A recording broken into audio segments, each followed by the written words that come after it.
A lonely island stood in the center of the sea, and I stood in its center under a palm tree. The island was my home, my favorite place, also because it was my only place.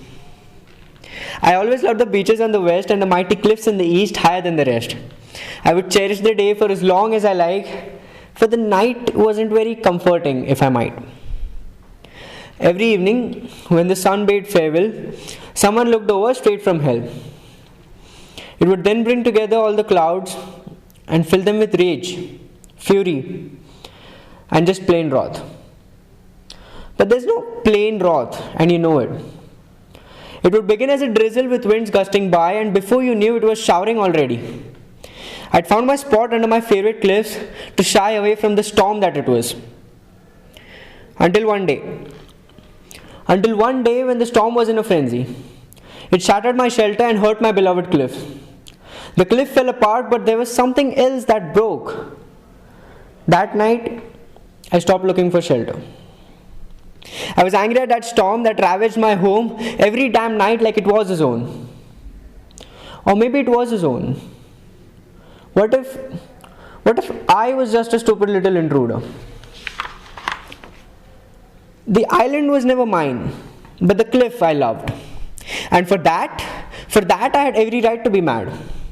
I went to the broken cliff every evening then, not for shelter but for something else. Under the very cliff where I once sat and wailed, I started building a raft that could one day sail. The island didn't feel home anymore, and the storm, that still poured. But that didn't bother me a lot. For all I knew, I was building the raft to sail away to the mainland of my dreams, to become someone who the storm would never let me be. Every evening when the storm came by, in its face I would go to the cliff. I would start where I had stopped last night to add to my little raft's might. It took me years to perfect my raft, and all this while the storm kept pouring. It became furious on some nights watching me work, but that only made my ambitions more solid. I guess I had finally learned how to brave the storm.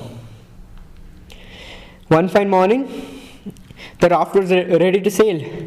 I packed my little bag, excited in my adventure. My heart skipped beats as my raft caught wind just when I looked back at my home, my island. It was pale as a leaf that rests under a tree, that looks above to see how alive it once was.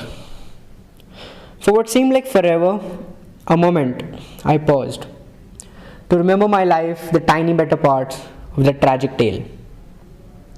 I thought enough about the decision to leave, and that moment could never change anything.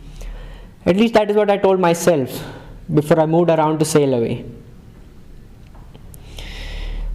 It didn't take me long to get to the mainland, and an even shorter period to blend into the busy, ambitious town life, letting go of whatever was holding me back for so long. But of course, I could never forget where I belonged, for it had pampered me for as long as I could recollect. I would sometimes roam on the town's shores and sand and still feel the distant storm wrecking my island. After living a dream for a couple of seasons, I decided to pay back a visit for more than one reason. One, I just had to see my island again, the bright stout shores unlike the town. Two, I had to look the storm in the face again, now that I had defected its agonizing regime. With the same eagerness with which I left the island, I boarded my raft once more to find my home. My home, my island, the one that adorned my beloved cliff, or the one who conspired to demolish the same. It was awkward, setting foot on that sand again. I wanted to jump in and dance, and maybe even the trees wanted to swing with joy, but the wind never blew their way, and my emotions, like always, remained dry. I calmly roamed around the island as though witnessing an exhibit, looking for novelties and changes until I saw my own self in the surface of a calm pond. The day dusked eventually, and I could feel the same thunder. The storm I had escaped, and yet here I stood. I didn't duck that evening, I marched into it. And I was thrashed. Brutally. The next morning, I knew my place. Fleeing away was not the worst part of my plan, although it had one huge flaw. Eventually, I would forget how to brave the storm.